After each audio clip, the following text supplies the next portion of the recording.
folks, Marie here for some Real Talk with Coffee.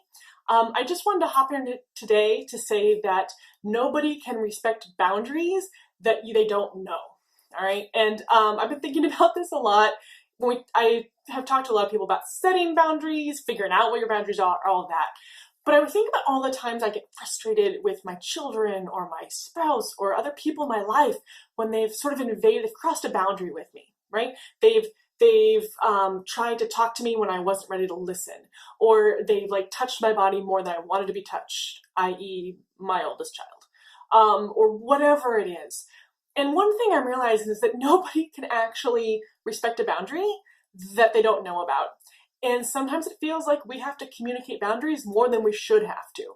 And I will say, I'll just speak for myself, like as a woman and being raised as a girl and then a woman, like I know that I find it uncomfortable sometimes to communicate boundaries to people because my underlying feeling is that I should be available to everybody physically and mentally all the time.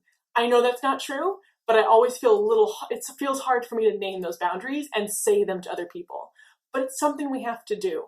And it's something we have to do routinely. And I think it's so important, something that we need to model for our kids.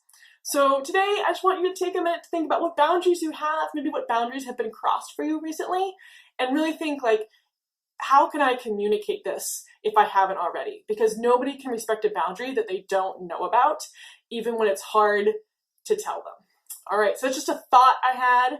I am curious to feel free to leave something in the comments if you have some thoughts about that. And I want to be super clear that in sharing this thought, I also know that some boundaries should absolutely be respected whether or not they're communicated, right? And so I'm thinking more about those boundaries we have with our children or people in our lives where we do need to communicate them maybe more clearly than we have been, but also acknowledging that some boundaries should always be respected and we need to shout that from the ceiling.